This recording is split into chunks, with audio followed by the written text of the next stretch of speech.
Salam sejahtera, saya Dr. Nurhaliza binti Muazzin, pakar perubatan keluarga dari Klinik Kesihatan Jalan Lanang, Sibu. Pada kesempatan ini, saya ingin berkongsi dengan tuan-tuan dan puan-puan di luar sana berkaitan dengan program imunisasi COVID-19 kebangsaan. Terlebih dahulu, saya ingin mengucapkan ribuan terima kasih kepada pihak Pustaka Negeri Sarawak, Cawangan Sibu yang telah memberikan saya ruang dan peluang untuk berkongsi sedikit maklumat berkaitan dengan program ini. Yang mana kita maklum COVID-19 telah menyerang Malaysia dan juga dunia secara amnya pada hujung tahun 2019, dan kita mendapat kes yang pertama dari kalangan rakyat Malaysia pada bulan Februari tahun 2020, dan semenjak itu kita telah bertarung dengan COVID-19 dan semakin hari semakin banyak kes positif yang kita telah diagnosakan. Setakat ini di Sibu pada 2 hari bulan 5 kita telah ada lebih daripada 30,000 kes positif. Sehingga 2 hari bulan 5 2021, angka kematian di negeri Sarawak telah melebihi 180 orang. Sehubungan dengan itu, kita perlu untuk terus mengambil langkah-langkah untuk membendung pandemik COVID ini daripada terus berleluasa. Salah satu daripada langkah-langkah untuk membendung COVID-19 adalah dengan menjalankan program imunisasi COVID-19 kebangsaan. Program ini telah dilancarkan pada 24 hari bulan Februari tahun 2021 oleh Yang Amat Berhormat Perdana Menteri Malaysia Tan Sri Muhyiddin bin Yassin. Lepas itu, kita bermula program ini di bahagian Sibu pada 26 hari bulan Februari 2021 dengan suntikan kepada petugas barisan hadapan, termasuklah daripada Kementerian Kesihatan Malaysia dan semua petugas barisan hadapan daripada jabatan-jabatan yang lain. Pada kesempatan ini, saya akan berbincang mengenai beberapa perkara, iaitu yang pertama, kita akan berbincang mengenai secara ringkas apakah itu vaksin. Kemudian, kita akan teruskan dengan apakah kepentingan untuk kita menjalankan program imunisasi COVID-19 kebangsaan ini. Seterusnya, saya akan berkongsi dengan tuan-tuan dan puan-puan semua apakah proses yang kita akan jalankan apabila seseorang itu datang untuk mendapatkan vaksinasi. Dan pada akhir daripada perbincangan ini, saya akan utarakan beberapa soalan-soalan yang kerap atau sering kali diajukan oleh warga di luar sana.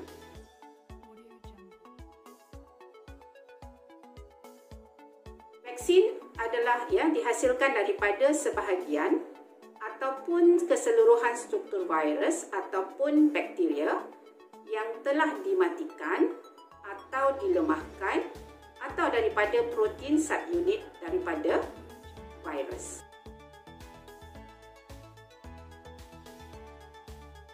Vaksin ini apabila disuntik, dia akan merangsang sistem imun untuk menghasilkan antibodi, di mana antibodi inilah yang akan melawan virus tertentu yang menyerang tubuh badan manusia. So, hasilnya tubuh badan apabila setelah vaksinasi, hasilnya tubuh badan dapat mengelakkan jangkitan virus tersebut, ataupun seseorang itu boleh juga mendapat jangkitan setelah vaksinasi, tetapi kebiasaan masa jangkitan adalah ringan, dan dia mengelakkan daripada seorang itu daripada dimasukkan ke hospital dan juga komplikasi-komplikasi yang lain.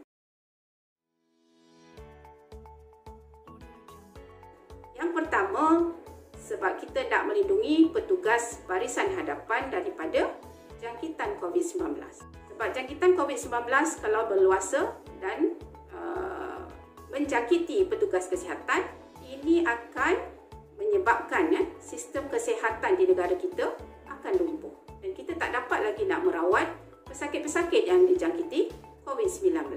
Yang kedua, kita sebenarnya nak melindungi populasi Malaysia yang berisiko tinggi daripada mortality ataupun kematian dan juga morbidity atau komplikasi-komplikasi yang lain yang disebabkan oleh jangkitan COVID-19. Seterusnya, yang ketiga, dengan imunisasi ini kita dapat membentuk perlindungan kelompok di kalangan populasi Malaysia bagi membolehkan semua sektor beroperasi seperti sedia kala. Sebagaimana kita tahu, impak COVID-19 adalah sangat besar, terutamanya kepada sektor ekonomi. Yang keempat, kita nak mengawal wabak dalam kawasan yang berisiko tinggi bagi mengurangkan transmisi jangkitan COVID-19 di dalam komuniti. Dengan itu, untuk mendapat komuniti kelompok, sekurang-kurangnya 70 hingga 80% populasi rakyat Malaysia perlu divaksin untuk mencapai tahap immunity yang dapat mengawal jangkitan penyakit. Seterusnya, apakah dia kriteria pemberian vaksin COVID-19 ini? Yang pertama, pemberian vaksin adalah secara sukarela, di mana penerima perlu mengisi borang kebenaran bertulis. Yang kedua, jenis vaksin yang akan diterima oleh penerima ditetapkan oleh Kementerian Kesihatan Malaysia dan penerima tidak boleh memilih jenis vaksin. Seterusnya, yang ketiga, seorang penerima hanya boleh menerima dari jenis vaksin yang sama bagi dos 1 dan juga dos 2. Ini bermakna jika seorang itu menerima vaksin A pada dos yang pertama, beliau akan menerima vaksin A pada dos yang kedua.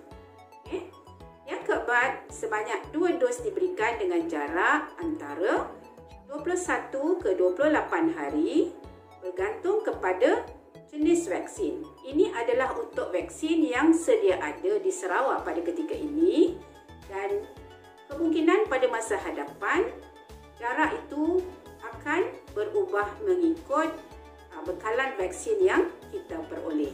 Yang kelima, bagi penerima yang cicir dos 2 pada tarikh temujanji, dos 2 boleh diberikan jika allowable time frame mengikut jenis vaksin. Maksudnya dia ada julat waktu tertentu di mana kita perlu untuk melengkapkan dos kedua jika penerima tidak dapat menerima pada tarikh yang kita telah tentukan. Berapakah jenis vaksin yang kita ada di Malaysia pada ketika ini? Jawatan Kuasa Khas Jaminan Akses Bekalan Vaksin telah memutuskan untuk memperoleh 5 jenis vaksin untuk keperluan keseluruhan rakyat Malaysia yang perlu untuk diberi vaksinasi. Dan untuk di Sarawak setakat ini kita telah ada 2 jenis vaksin yang ada, iaitu vaksin Comirnaty yang telah dikeluarkan oleh syarikat Pfizer daripada Amerika Syarikat dan juga vaksin CoronaVac yang dikeluarkan oleh syarikat Sinovac daripada China. Dan mungkin pada masa yang akan datang kita akan menerima vaksin yang lain. Adakah vaksin ini berkesan? Ya, ia berkesan daripada kajian yang telah dijalankan. Vaksin ini keberkesanannya adalah antara 50 ke 95% mengikut jenis vaksin. Ia berkesan untuk mengelakkan jangkitan COVID-19 dan untuk individu yang mendapat jangkitan COVID-19 walaupun telah divaksin, jangkitan mereka adalah pada jangkitan yang ringan. Dan suntikan ini boleh mengelakkan seorang individu itu daripada dimasukkan ke hospital disebabkan oleh jangkitan COVID-19. Di dalam program imunisasi COVID-19 kebangsaan ini, terdapat 3 fasa pemberian vaksin, iaitu fasa yang pertama adalah untuk petugas barisan hadapan. Sehingga kini, fasa yang pertama akan berakhir dalam masa beberapa hari di bahagian sibuk ini. Dan untuk fasa yang kedua, kita telah pun bermula pada 19 hari bulan April dahulu di indoor stadium, stadium tertutup sibuk. Dan fasa yang kedua adalah untuk golongan yang berisiko tinggi. Siapakah dia golongan yang berisiko tinggi ini? Ini adalah dan terdiri daripada individu yang berumur lebih daripada 65 tahun dan ke atas, dan juga individu yang mengidap penyakit kronik. Contohnya penyakit tekanan darah tinggi, penyakit jantung, penyakit diabetes, penyakit kanser dan sebagainya. Dan fasa ketiga adalah golongan dewasa yang berumur 18 tahun dan ke atas.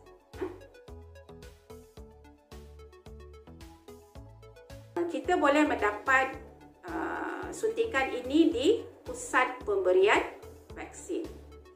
Pada masa ini kita terdapat 3 pusat pemberian vaksin di dalam komuniti yang terdapat di bahagian Sibu, iaitu yang pertama kita ada di indoor stadium Sibu, dan kita juga ada di Dewan Orang Ramai di Kanowit dan juga di Selangau. Dan kita boleh juga mendapat vaksin ini di klinik swasta yang telah dikenal pasti. Dan buat masa ini terdapat 3 klinik swasta yang telah diberi mandat untuk memberikan vaksin ini kepada orang ramai. Dan seterusnya, klinik kesihatan kerajaan yang telah dikenal pasti. Untuk klinik kesihatan kerajaan, kita masih lagi belum bermula pada saat ini dan mungkin akan dimulakan di bulan Mei ataupun Jun yang akan datang.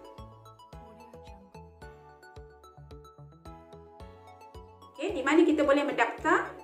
Ada 5 cara bagaimana kita boleh mendaftar. Yang pertama, menggunakan aplikasi MySejahtera. Dan pada mereka yang tidak mempunyai akses kepada MySejahtera, kita boleh menggunakan talian yang lain seperti hotline 1800 888 828. Ataupun boleh juga datang ke klinik kesihatan kerajaan ataupun klinik kesihatan swasta untuk mendaftar. Seterusnya, kita juga ada laman web www.vaksincovid.gov.my. Yang keempat. Dan yang seterusnya, yang kelima, program bantuan ataupun outreach, di mana ianya adalah untuk penduduk yang tinggal di kawasan pedalaman dan mereka mungkin tidak ada akses kepada telefon untuk mendapatkan vaksin ini. Dan untuk program outreach ini, pejabat daerah dan juga pejabat residen akan membantu mereka yang duduk di kawasan pendalaman. Setelah mendaftar, penerima vaksin ini akan diberi temu janji. Temu janji akan diberi melalui aplikasi MySejahtera. Bagi yang tiada MySejahtera, mereka akan diberi temu janji melalui teks pesanan ringkas, dan panggilan telefon akan dibuat oleh petugas pusat pemberian vaksin beberapa hari sebelum hari pemberian vaksin, bagi mengingatkan penerima supaya datang mengikut temu janji.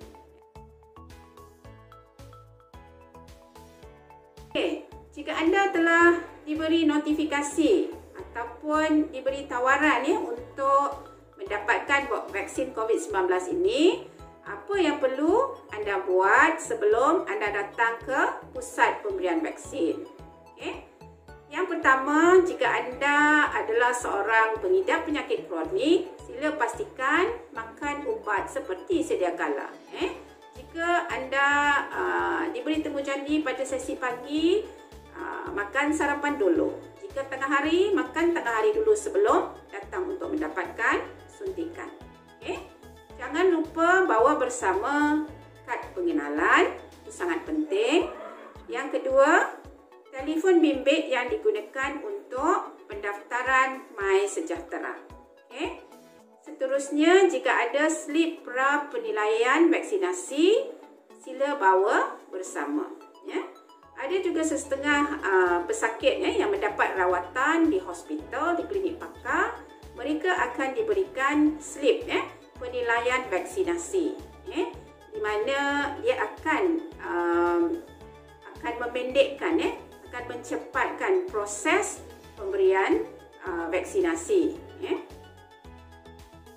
Dan jika ada masalah-masalah perubatan, sila bawa bersama rekod perubatan anda.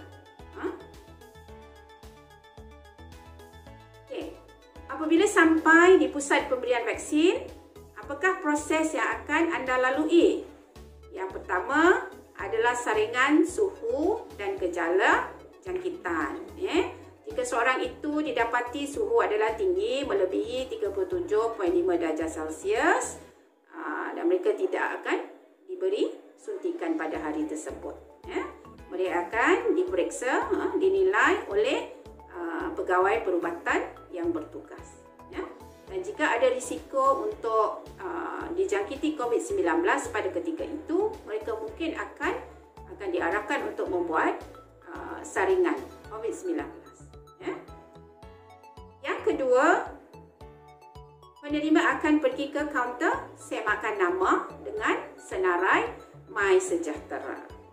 Jadi di sini kita nak tekankan bahawa senarai penerima adalah diberikan oleh MySejahtera. Jika tidak mendapat tawaran, kita tidak akan beri suntikan atau vaksinasi kepada individu tersebut. Seterusnya, mereka akan didaftarkan melalui aplikasi MyFast. Seterusnya, penerima vaksin akan ke kaunter persetujuan untuk vaksinasi. Di kaunter ini, penerima akan dinilai oleh pegawai perubatan kesesuaian untuk menerima suntikan vaksin pada hari tersebut. Jika penerima membawa sekali slip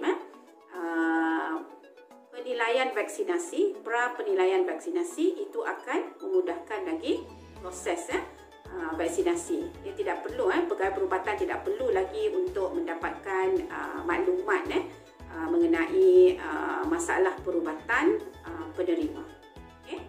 Dan setelah itu, penerima dikendaki untuk menandatangani borang persetujuan untuk vaksinasi. Kemudian seterusnya suntikan akan diberikan oleh jururawat yang bertugas. Selepas suntikan, penerima vaksin akan dipantau selama 15 ke 30 minit, bergantung kepada masalah, terutamanya jika mereka yang ada sejarah masalah alergik ataupun alahan, mereka akan dipantau lebih lama, lebih kurang 30 minit. Kebiasaan masa kita akan pantau selama lebih kurang 15 minit sebelum penerima vaksin boleh pulang ke rumah masing-masing.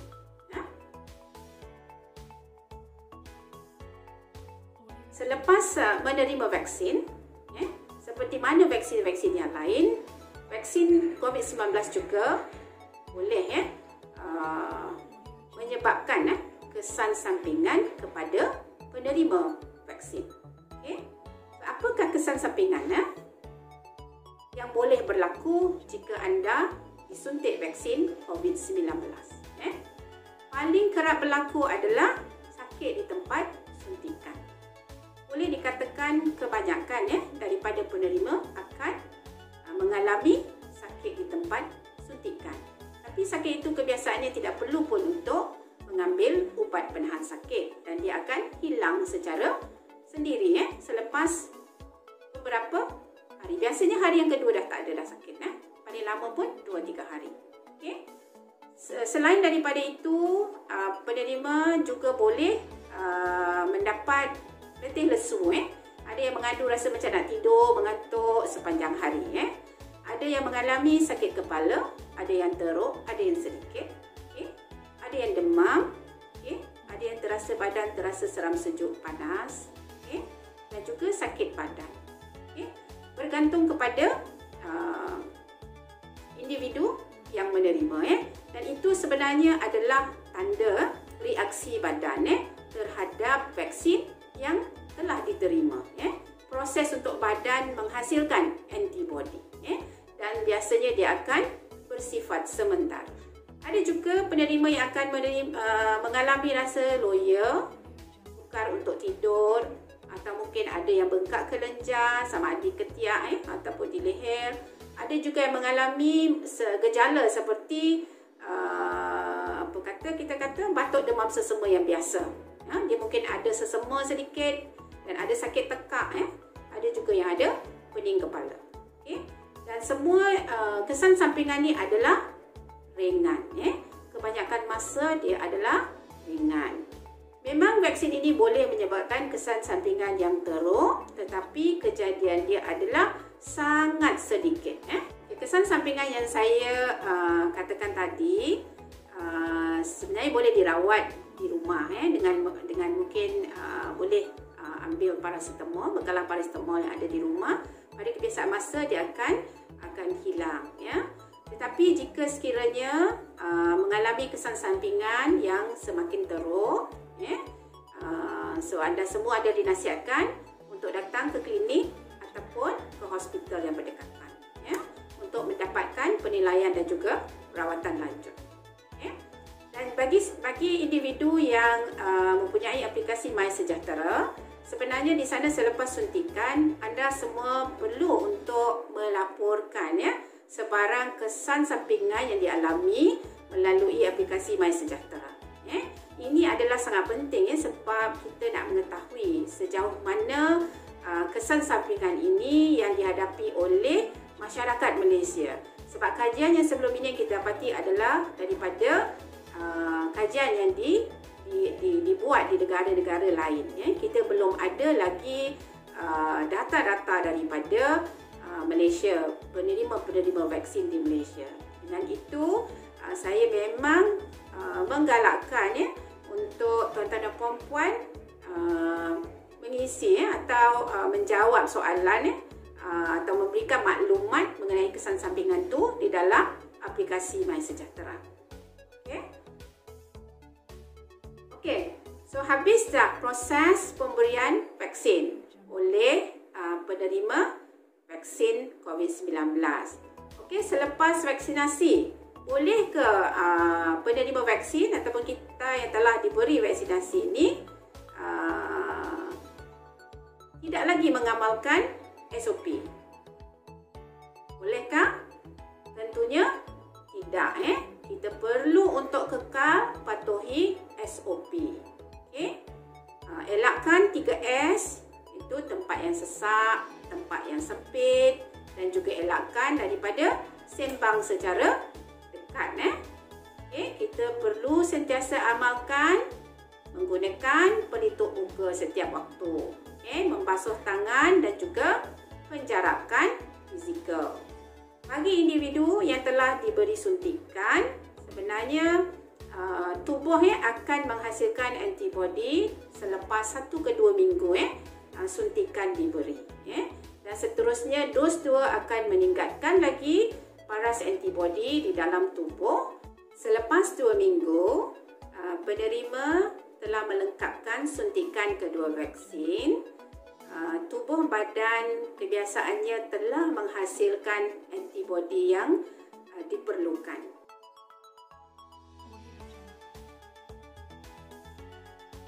Individu yang berumur 18 tahun dan ke atas adalah layak untuk menerima suntikan vaksin COVID-19. Tetapi di kalangan mereka ada yang lebih diberi keutamaan. Sebab itulah kita ada fasa pertama, kedua dan ketiga. Ada orang di luar sana yang berpendapat kan, jika mereka mengidap penyakit kronik, penyakit tertentu seperti sakit jantung, diabetes, tekanan darah tinggi, mereka tidak dapat untuk mendapatkan vaksin, tidak sesuai untuk mendapatkan vaksin COVID-19. Tetapi pada hakikatnya mereka inilah individu yang berisiko tinggi untuk mendapat jangkitan COVID-19 yang teruk dan boleh menyebabkan kematian. Okay? Semua layak untuk mendapat suntikan vaksin COVID-19, iaitu individu yang berumur 18 tahun dan ke atas. Individu yang mempunyai alahan selepas dos yang pertama hanya teruk sehingga individu ini terpaksa dimasukkan ke hospital bagi mendapatkan perawatan yang lanjut, ataupun individu yang mempunyai alahan selepas ataupun dalam masa 72 jam selepas suntikan vaksin COVID-19. Ini menunjukkan bahawa individu tersebut mempunyai alahan terhadap sebahagian daripada kandungan di dalam vaksin COVID-19 tersebut. Sebelum saya mengakhiri sesi pada kesempatan ini, mungkin kita akan bincangkan sedikit mengenai soalan-soalan lazim yang biasanya diajukan. Adakah vaksin COVID-19 boleh menyebabkan jangkitan COVID-19? Jawapannya adalah tidak. Kita ada 5 vaksin dan cara pembuatannya adalah berbeza. Ada yang telah dimatikan atau dilemahkan, dan ada yang menggunakan vektor, atau ada yang menggunakan messenger RNA, iaitu teknik yang terbaru dalam pembuatan vaksin. Dan kesemua ini tidak menyebabkan seseorang itu mendapat jangkitan COVID-19. Yang saya sebutkan tadi, salah satu vaksin yang kita perolehi sekarang adalah vaksin mRNA. Sebentar tadi saya ada sebut mengenai vaksin mRNA, iaitu salah satu cara pengeluaran vaksin yang terkini, di mana kita gunakan vaksin ini. Ada satu isu yang dikeluarkan mengenai mRNA ini, di mana setengah individu beranggapan bahawa setelah mendapat suntikan vaksin mRNA ini, ia boleh mengubah DNA seseorang. Pada hakikatnya ia adalah tidak benar, bila mRNA ini hanyalah memasuki bahagian luar sel, di luar, dan dia tidak akan memberikan apa-apa kesan kepada DNA seseorang. Apa yang dibuat, dia hanyalah merangsang tubuh untuk menghasilkan protein dan seterusnya antibody. Setakat ini sahaja perkongsian kita pada hari ini. Saya amat berharap tuan-tuan dan puan-puan di luar sana mendapat sedikit sebanyak maklumat berkaitan dengan pelaksanaan program imunisasi COVID-19 kebangsaan. Dan pada mereka yang belum mendaftar, segeralah mendaftar melalui 5 cara yang telah saya bincangkan sebelum ini. Dan jika anda semua ingin mendapatkan sebarang maklumat terkini mengenai kesihatan di bahagian SIBU, silalah layari page Facebook Unit Promosi Kesihatan SIBU. Akhir kata, saya ingin mengambil kesempatan untuk mengucapkan sekali lagi ribuan terima kasih kepada Pustaka Negeri Sarawak Cawangan SIBU kerana telah memberikan kami daripada Pejabat Kesihatan Bahagian SIBU untuk memberikan perkongsian mengenai program imunisasi COVID-19 kebangsaan. Dan saya harapkan ianya memberi manfaat kepada semua warga SIBU. Sekian, terima kasih. Lindung diri, lindung semua.